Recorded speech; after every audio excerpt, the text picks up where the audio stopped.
To pressure maths. இன்றைக்கி இந்த ஷார்ட்ஸில் என்ன கொஷின் பார்க்க போகிறோம்னா, ஒரு பைப் அண்ட் சீசனில் ஒரு ட்ரிக்கியான கொஷின் தான். எவ்வளோ ஷார்ட்டாக போடலான்றதை பார்க்க போகிறோம். இப்போது பாருங்கள், pipe A and B can fill a tank in 16 hours and 24 hours. Pipe C alone can empty the full tank in X hours. எவ்வளோ ஹவர்ஸ் நமக்கு கொடுக்கல, எக்ஸ்லாம் கொடுத்துருக்காங்க. இப்போ எல்லா பைப்பும் open together at 10:30 AM but C was closed at 2:30 AM. ஓகேவா? If the tank was full at 8:30 PM on the same day, what is the value of x? அதாவது A, B, C.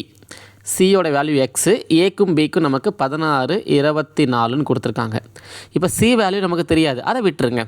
இப்போ 16க்கு 24க்கு எல்சிஎம் எடுத்தால் எனக்கு என்ன கிடைக்கும்? 96. அப்போது ஏவோட efficiency எனக்கு 6, பியோட எஃபிஷியன்சி 4. அப்போ ஏ ப்ளஸ் பி எனக்கு என்னது? எனக்கு டோட்டலாக ஏ ப்ளஸ் பி 10. சரிங்களா?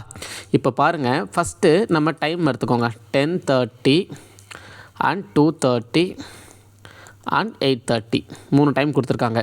இப்போது ஏவும் பியும் 10:30 to 8:30 வரைக்கும் ஒர்க் பண்ணுவாங்க. அதாவது எவ்வளோ மணி நேரம்னா மொத்தம் 10 மணி நேரம். சரிங்களா? 10 hours. அப்போது நமக்கு பாருங்கள், 10 ஹவர்ஸும் ஏ ப்ளஸ் பி ஒர்க்கு பண்ணால் எனக்கு 10 × 10 போட்டால் எனக்கு 100. என்னுடைய டோட்டல் ஒர்க்கை விட அதிகமாக ஆகுது. ஓகேவா? அப்போ எவ்வளோ அதிகமாகுது? 4. அப்போது 4 யூனிட்டு தான் நமக்கு வெளியில் போயிருக்கும். அதாவது சி பைப்பு வந்து இந்த 10:30 to 2:30 வரைக்கும் சி பைப்பு எம்டி பண்ணியிருக்கும். ஏன்னா நம்ம ஃபில் பண்ண இந்த 4 யூனிட் வெளியில் போயிருக்கு ஓவராலாக பார்க்குறப்போ. சரிங்களா?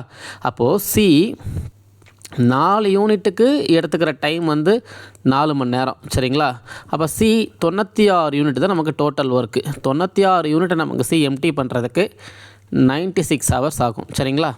அவ்வளோதான் இந்த கொஷின். இந்த கொஷின் உங்களுக்கு பிடிச்சிருந்ததுன்னா லைக் பண்ணுங்கள், ஷேர் பண்ணுங்கள் அண்ட் கமெண்ட் பண்ணுங்கள். எஸ்எஸ்சி ஆர்ஆர்பி ப்ரிப்பேர் பண்ணுறவங்க ஃப்ரெண்ட்ஸுக்கு இந்த வீடியோ மறக்காமல் ஷேர் பண்ணுங்கள். Thank you guys.